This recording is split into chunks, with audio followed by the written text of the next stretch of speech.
She had no home, no family, no one to love or care for her. Just an old banana seller surviving under a bridge. He had it all: power, fame, wealth, but no one to call mother. Until one shocking moment at a garbage dump changed everything.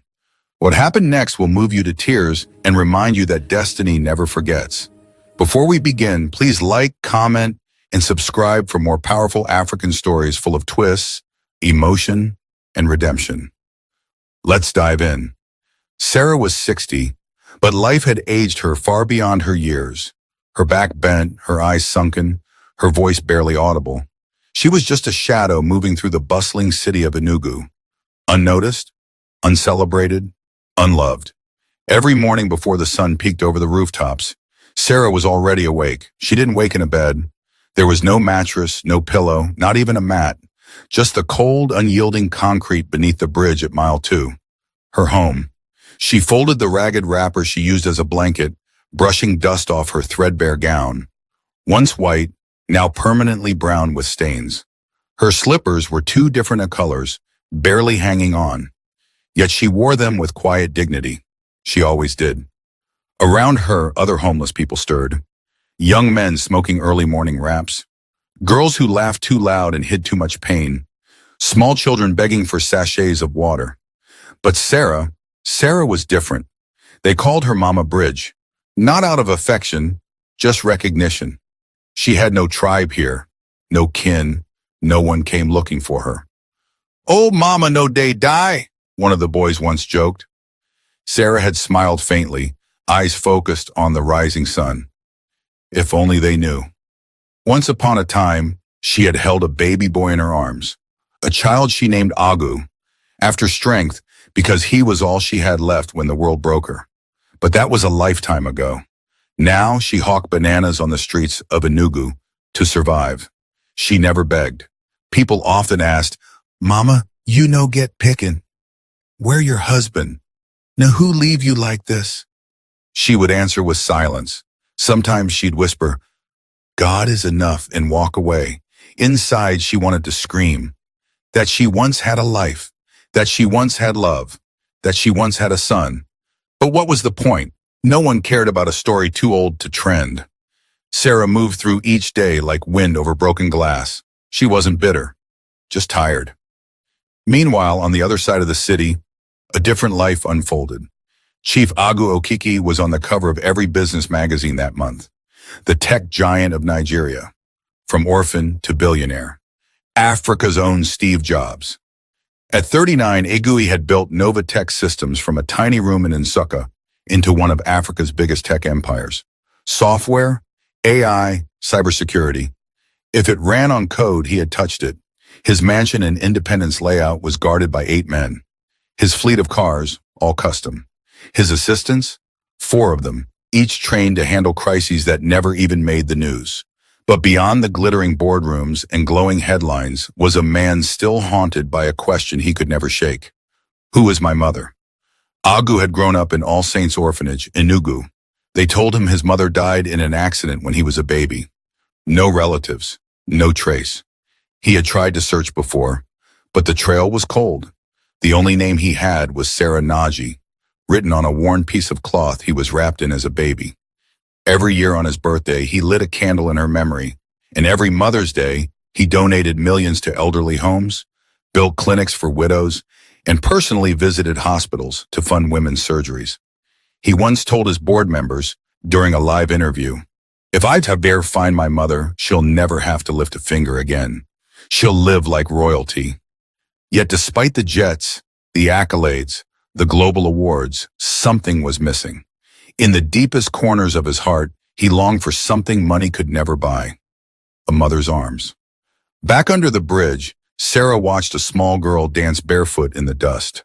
Her laughter reminded her of Agu's first steps, how he used to chase butterflies in the village, how he used to cling to her wrapper. She shook the memory off and stood up slowly, bones creaking. It was time to hawk.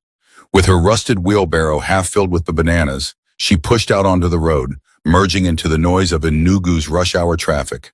2 lives, 1 city, a mother with no child, a son with no mother, and fate, watching quietly, ready to collide their worlds in a way neither could ever imagine. The sun was already high in the sky when Sarah reached the edge of Ogbeti Market. Her bones ached from the previous day, but she didn't slow down. With both hands gripping the handles of her squeaky wheelbarrow, she pushed forward, each step a silent battle. Her wheelbarrow held 2 bunches of ripe bananas, slightly spotted but still sweet. She had picked them from a trader who pitied her that morning. In return, she promised to pay back half the money after sales. It wasn't a business. It was survival. Banana for your children, oh. Fine banana, sweet, well.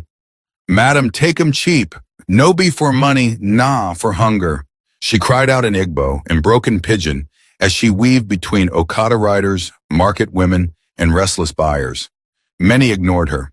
Some brushed past without a glance. A well-dressed woman wrinkled her nose as Sarah passed. Chai, old age they suffer, the woman muttered, adjusting her designer bag. Sarah heard it. She always did. But she kept walking, pushing, calling, and children pointed at her sometimes. Traders asked in whispers, who leave this kind old woman like this? She no get peekin'. No even one-way fit rent room for AM? She never answered. She had once loved a man, a bricklayer with kind eyes. He promised her a future, but fate stole him before their son's first birthday. Then the accident happened. The coma, the hospital. When she woke up, her baby was gone. They said he died. She screamed, she wailed, she prayed, but no one brought her child back. That child, Agu, had been her entire world. And when the world took him, she stopped hoping. Now she sold bananas, not because they brought her joy, but because they bought her bread. Sometimes. Miles away in a high-rise glass tower overlooking Enugu's skyline, Chief Agu was sealing yet another multi-million-dollar deal. He stood in a sleek conference room at Novatech Systems HQ, commanding the attention of foreign investors and Nigerian tech experts alike. His voice was calm, calculated. Our algorithm now processes data 40% faster. We've integrated machine learning to predict security breaches before they happen. Gentlemen, you're looking at the future of African cybersecurity. Applause followed. The German investor nodded. You have built something remarkable, Chief Agu. Agu smiled slightly but didn't dwell in it. He thanked them, shook hands, then stepped aside as his assistants finalized logistics. His mind wasn't on the deal. It hadn't been for weeks. He had just returned from a tech conference in South Africa where a speaker mentioned her mother's sacrifice during childhood. She had cried while speaking, a grown woman sobbing over a mother who sold corn to pay her school fees. Agu had clapped with everyone else, but inside he had felt an ache, sharp and sudden. Who cried for my mother, he had wondered. Did she suffer like that too? All he had of his mother was a name, Sarah Naji. No photo, no grave, just a name the orphanage nurse mentioned once when he was a child. She had whispered it like a secret, quickly changing the subject. So he worked harder, grew richer, helped more women. But nothing filled the void. That day, after the investors left, Agu called his driver. Let's take the back route through Ogbete. I want to pass the market. Yes, sir. His driver raised an eyebrow. Agu rarely passed through local routes, but he didn't question. That was one thing about Chief Agu. He was unpredictable, but always precise. Back at the market, Sarah finally managed to sell half of her bananas. She had earned just 1,200 naira, not enough for rent, food, and repayment. But she was grateful. She sat by a gutter and opened a sachet of water. Her knees throbbed. Her throat was dry. She hadn't eaten since morning. A young girl passed, holding gala and malt. Sarah's stomach grumbled. She looked away. Just then a boy not older than 16 threw a plantain peel into the gutter beside her. Some splashed on her wrapper. He didn't apologize. She didn't complain. She had learned to be invisible. Suddenly, a black Range Rover SUV slowed beside the gutter. No one noticed at first. Big cars were normal in that part of town. Politicians, pastors, and police drove by all the time. But this one stopped. Sarah looked up, squinting against the sun. The tinted window lowered slowly. Her heart skipped. The man in the car, something about his face, he looked familiar. But she dismissed the thought. Rich men didn't know women like her. Inside the car, Agu's eyes landed on her, just for a second. He didn't know why, but something about her posture, her spirit, struck him. She reminded him of the dream he used to have as a child, of a woman in white, bending over a crib, singing an Igbo lullaby. He blinked. "Are you okay, sir?" the driver asked. Agu didn't answer, not yet. That day would pass like every other. Sarah would return under the bridge. She would eat gari soaked in tears. And Agu? He would return to his mansion and lie awake at 2 a.m. 1 a.m. wondering once again, is my mother truly gone? Little did either of them know. Destiny was already shifting the wind. Their paths, a world apart, were slowly turning, aligning, and moving toward a collision that would rewrite everything.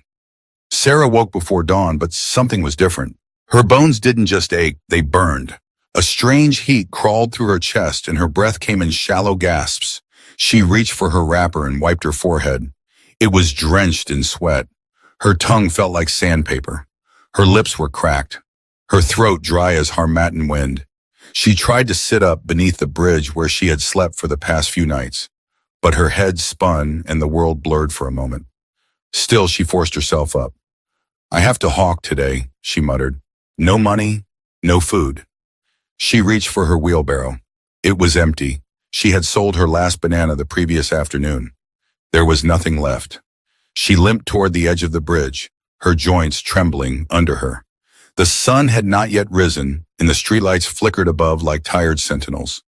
From a nearby gutter, smoke from roasted corn mixed with the sharp scent of urine and petrol. She ignored it.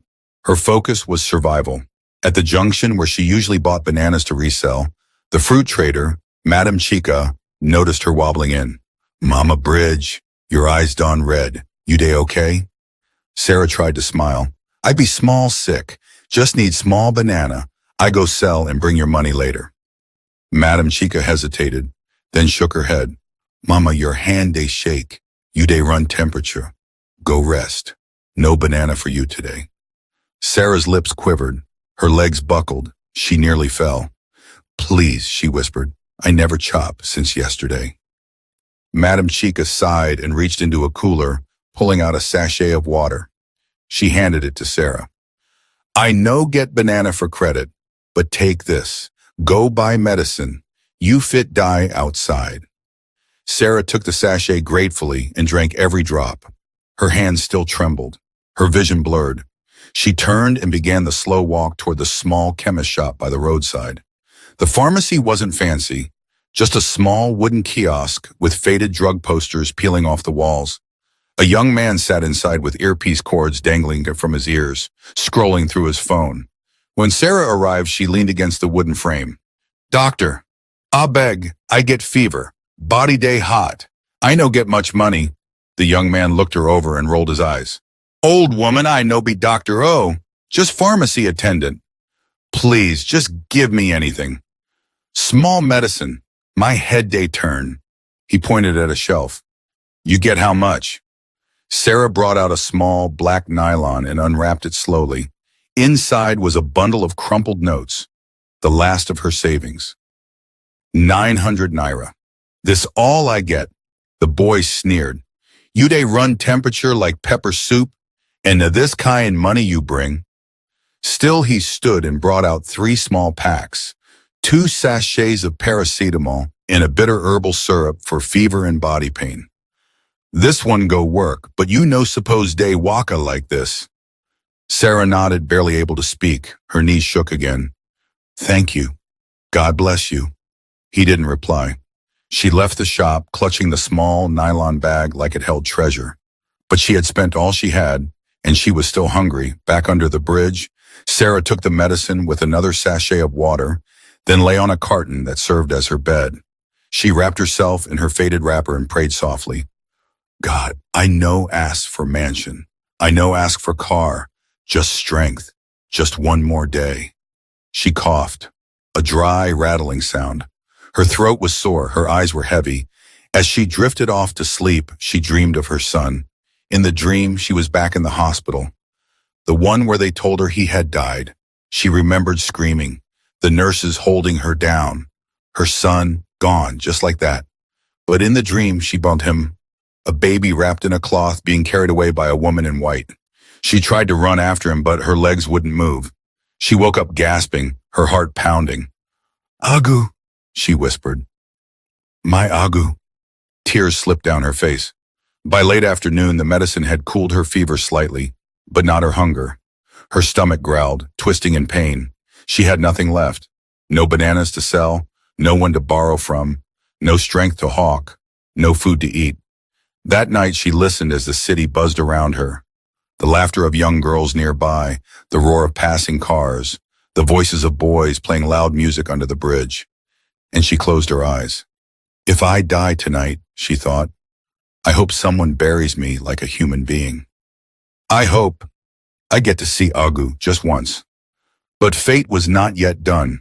It was only beginning to open a door that would turn Sarah's pain into purpose and bring light to the darkest chapter of her life. Because sometimes, just before the miracle, comes the breaking. And Sarah was at her lowest, but the highest was coming. The next morning arrived without ceremony. No rooster crowed, no warm sun greeted her, only hunger. Sarah lay on her side beneath the concrete bridge, her body curled tightly like a child trying to disappear into itself. Her wrapper barely covered her trembling form. The ache in her stomach had grown sharper. It wasn't just hunger, it was desperation. The sachet water she drank the night before had long vanished from her system. The paracetamol dulled her fever, but now there was nothing to take the edge off the gnawing pain in her belly. She had no money, no bananas to hawk, no strength to work, no one to turn to. Still, Sarah sat up, slowly, carefully. Her vision swam, her legs ached, but her spirit, though battered, refused to completely give up. She looked around at the others under the bridge. A group of teenage boys were playing cards, laughing and throwing crude jokes. Two girls with heavy makeup were brushing their wigs. Life moved on around her, loud, reckless, youthful. But at 60, Sarah had no such luxury. She stood, adjusted her wrapper, and began walking. It wasn't a destination she had planned for. Her feet simply moved on their own. Through the busy side streets of Enugu, past Okada riders, food stalls, and school children in their uniforms. She walked like a ghost among the living. A man bumped into her and shouted, Mama, de look rodna. She nodded weakly and kept going. Minutes passed, then hours. Her stomach howled. The dizziness returned. Her eyes blinked slowly, like shutters struggling to stay open. And then she saw it, the large dump site behind New Life Market. It was a mountain of waste, rotten vegetables, food wrappers, empty bottles, cartons, flies circled the air. The stench struck her like a slap. She froze. This was not a place for humans, but her hunger disagreed. She hesitated near the edge, ashamed, watching from a distance. Then a child, no older than 6, ran into the dump barefoot and picked out a crushed soft drink bottle, smiling like it was treasure. He ran off with it. That was the final push. Sarah stepped forward. She moved slowly, head down, arms close to her body. She didn't want to be seen, but there's little dignity in desperation. Everything about her screamed helplessness. She stopped near a broken styrofoam tray that once held jollof rice. Now it held bones, pepper sauce, and leftover crumbs. She bent down, her fingers trembling as they reached for a piece of bread crust nearby. A young girl passing by gasped, Jesus, that mad woman they chopped from dustbin. People turned. A mother grabbed her son's hand and whispered, Come away, don't look at her. An Okada man laughed, Na hunger they make people crazed for this country. Sarah heard them, every word. Her cheeks burned with shame. But she didn't stop. She couldn't. She lifted the crust to her mouth. It was dry, sour, but food. Her eyes watered as she chewed. This was not the life she dreamed of, but this was the life she had. She reached for a plastic spoon sticking out of another discarded pack. The food was oily and cold, fried rice mixed with pepper stew and bones. With trembling hands, she scooped a spoonful and brought it to her lips. Then another, and another. Her mind faded away from the present, back to years ago. cooking yam for her son in their tiny one-room house in Insuka, watching him eat and laugh with oil smeared on his cheeks, bathing him, singing to him, until the accident, until the hospital, until they said he was gone. Her tears mixed with the dirt on her face. A young trader walked by and paused. "Mama, why you they do like this? Where you're pikin'?" Sarah didn't look up. "I had one, long ago. And so all of una they talk," the girl snapped. "Old woman no suppose they chop dustbin. Shame no they catch you." Sarah dropped the spoon and stood slowly. "It's not shame that feeds the hungry," she whispered. She turned and walked away, leaving behind the scattered crumbs and laughter. She found a quiet corner behind the wall of the market, sat on a broken crate, and leaned back. Her stomach had stopped growling, but her heart had shattered. She looked up at the sky, dusty and gray. "God, are you watching me?" she whispered. "Am I really still a human being?" Tears rolled down her face. She didn't wipe them. She had no more pride left to protect, just memories. A few meters away, unnoticed, a black SUV had slowed down in traffic. The tinted window rolled down slightly. Inside sat a man in an elegant navy blue caftan, watching the scene with narrowed eyes. He had just left a business meeting and was heading for a press interview. But someone caught his attention. An old woman, eating from the trash, then walking away, alone. His heart skipped. He leaned forward. "Stop the car." "Sir?" his driver asked. "Stop, now." The SUV eased to a halt. Chief Agu stared hard at the figure now disappearing behind the market wall. He didn't understand why, but something told him that this wasn't just another homeless woman. Something about her walk, the pain in her eyes, pulled at something buried deep in him. A memory, a face, he wasn't sure, but he had to find out. Back behind the market wall, Sarah sat with her eyes closed, praying in silence. She didn't hear the approaching footsteps. She didn't see the convoy pulling up. But within moments, her life was about to change. Not because she prayed, not because she begged, but because fate, cruel, mysterious, and divine, had finally chosen this day to remember her. Chief Agu had seen many things in his life: poverty, a betrayal, even near death on a business trip to Johannesburg. But nothing prepared him for the sight that froze his heart that bright afternoon in Enugu. He was heading to a televised interview with a popular business media outlet. It was to be broadcast across Africa. The billionaire who beat the odds. Chief Agu's rise from orphan to empire. The road through New Life Market wasn't on their original route, but heavy traffic near the expressway forced the driver to take the back roads. Agu didn't argue. He rarely did when fate changed his direction. But as the SUV crawled through the dusty market corner, his gaze fell on a frail figure crouched behind the wall of the dump site. An old woman, alone, dirty, her clothes torn, her body shaking, her face covered in what looked like shame. She was eating from the trash. Agu's throat tightened. "Stop the car," he said quickly. "Sir?" his driver asked. "I said stop." The driver obeyed, confused but silent. Agu rolled down the tinted window and stared harder. The woman had stood now, her back slightly bent, her hands trembling as she tried to dust off her wrapper. A child pointed at her. A woman laughed in disgust. But she ignored them all. There was something painfully dignified about her. She didn't beg. She didn't ask. She simply endured. "Who is she?" Agu whispered to no one in particular.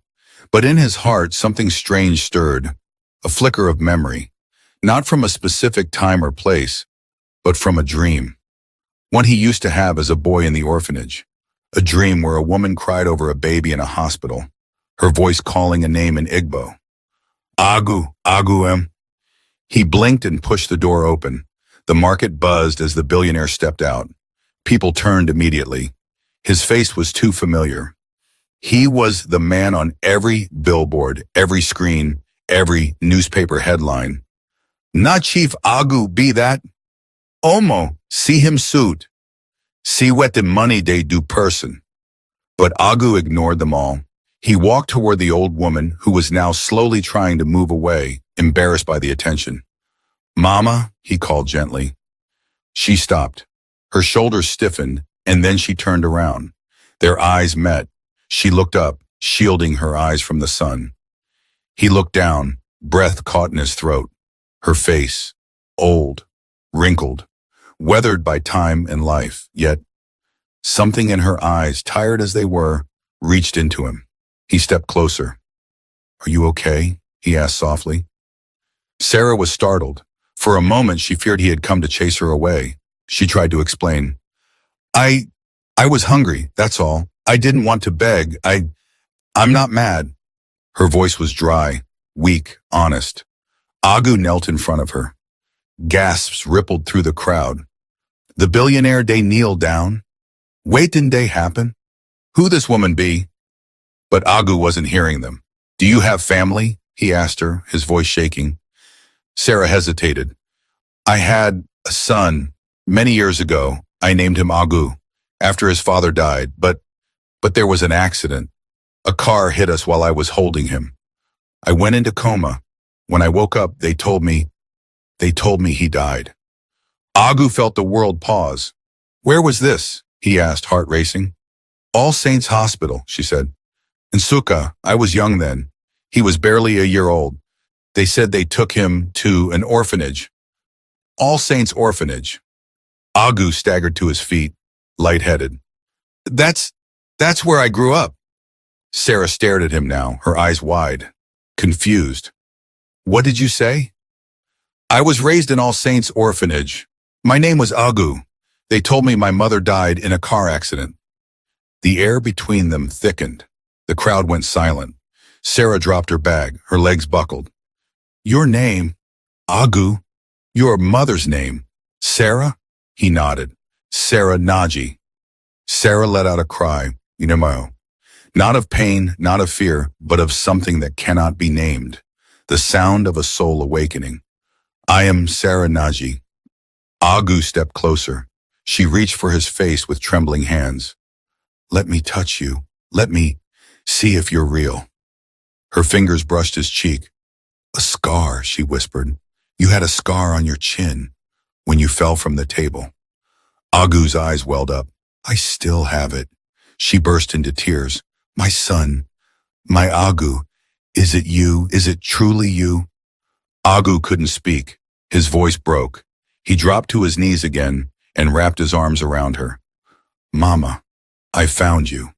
The crowd erupted. Cheers, gasps, applause. Some cried, some clapped. Someone recorded everything.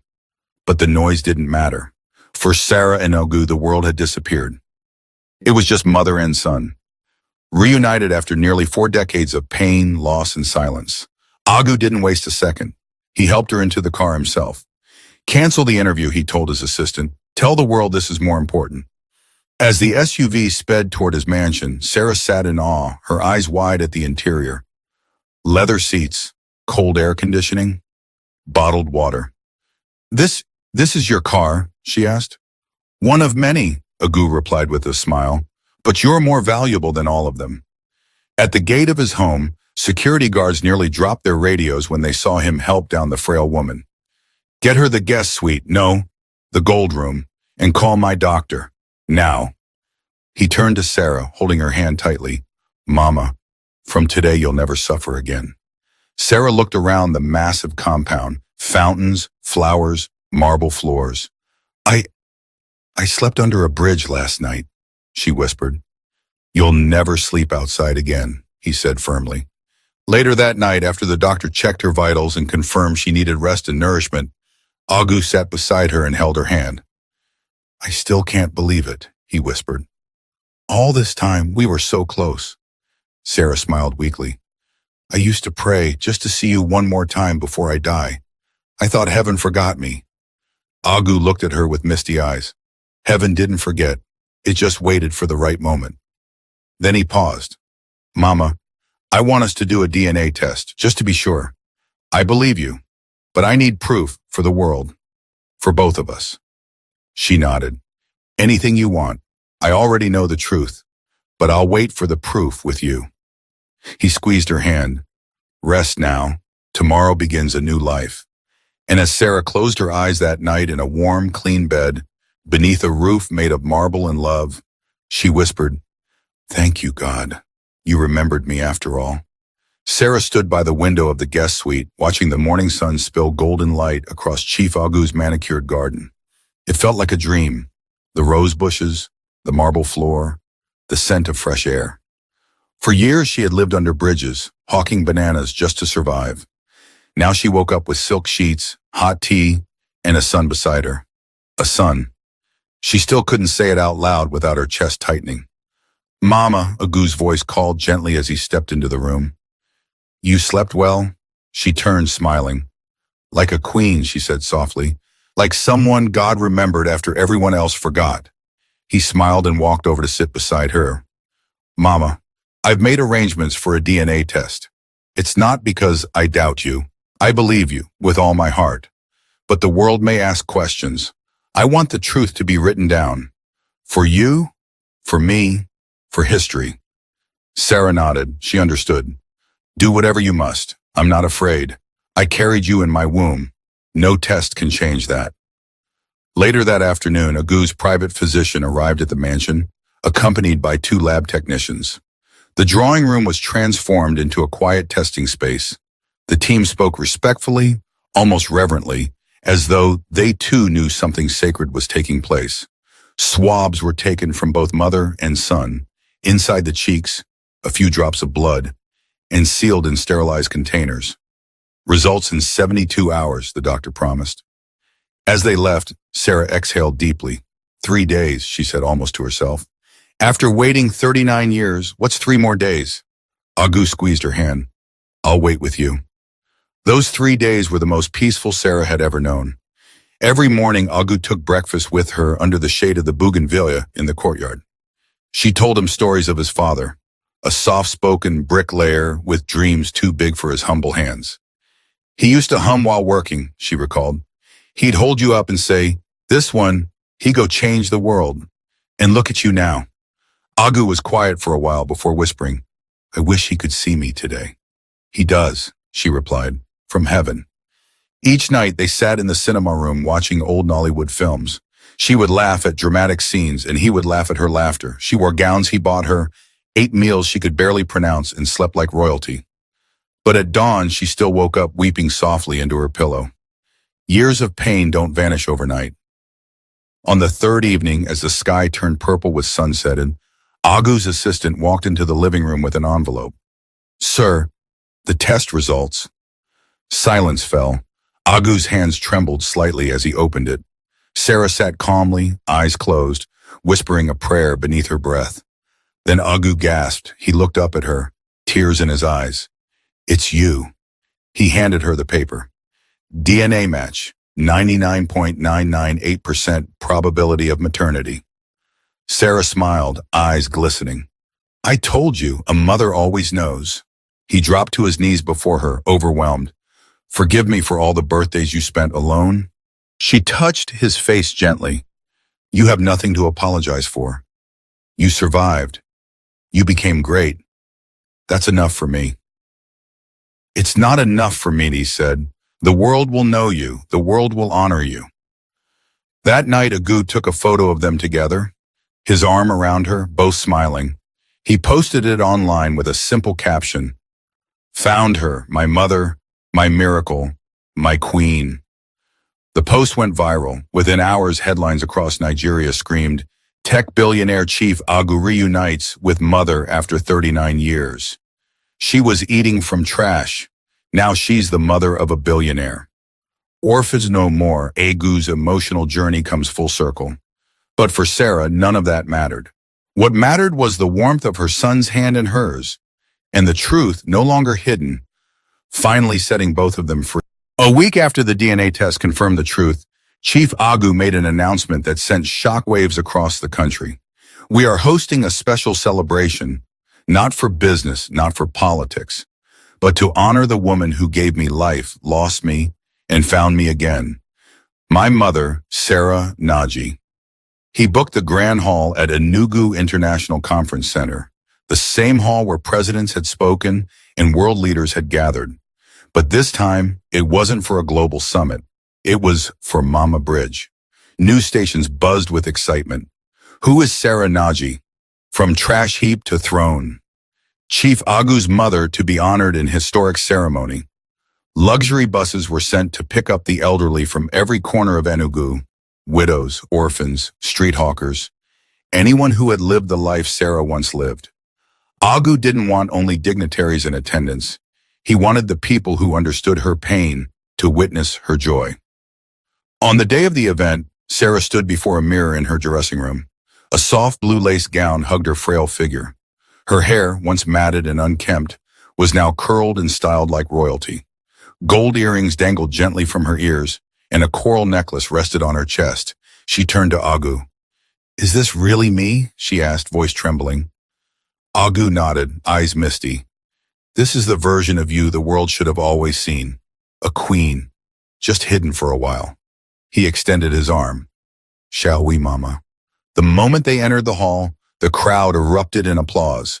Cameras flashed, phones went up, guests stood in ovation.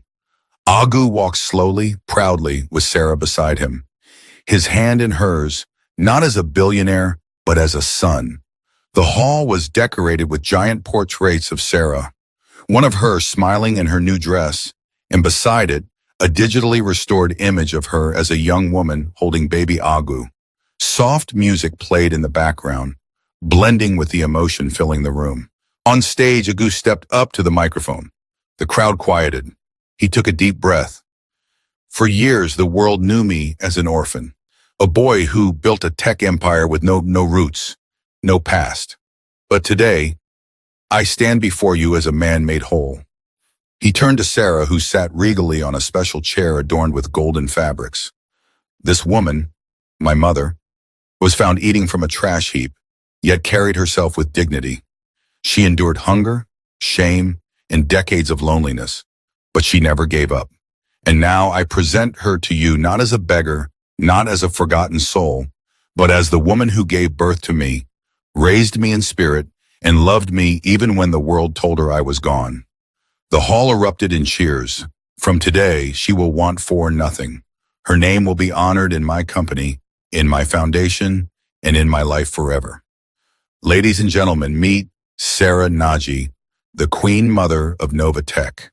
Tears streamed down Sarah's cheeks as she stood. The guests applauded for nearly 2 minutes. Some wept. Others clapped with all their strength. After the speeches, a documentary played on giant screens, telling Sarah's story, from the accident that separated them to the day Agu found her at the dump site. Old friends, nurses from the orphanage, and street traders she once knew all gave testimonies. She used to hawk banana under hot sun. She never stole. She never begged. She just endured. Now see her, crowned by the same son they said had died. A gospel choir sang behind her. "From the dust you raised me, to glory you placed me. O Lord, you remembered me." Sarah lifted her hands, eyes closed in gratitude. Later, Agu stepped down from the stage and knelt before her in full view of the world. "Mama, for all the years I couldn't say it, I honor you, I cherish you, I love you." Sarah pulled him into an embrace. "My son, my miracle, my answered prayer." The event ended with dancing, laughter, and joy that echoed long after the lights dimmed. But for Sarah, the real celebration wasn't in the decorations or the cameras. It was in the warmth of her son's hand, the taste of food she didn't have to beg for, the soft bed that awaited her that night, and the peace of knowing that, finally, she was no longer forgotten. Moral of this story: never look down on anyone, no matter how low life has pushed them. True identity and worth are not always visible. Destiny can take a beggar from the trash heap and place them in a palace. Love always finds its way home. Thank you for watching this emotional and inspiring story. If it touched your heart, don't forget to like, comment, and subscribe. Share it with someone who still believes in miracles. Remember, no matter how forgotten you feel, your story isn't over. Destiny always finds a way.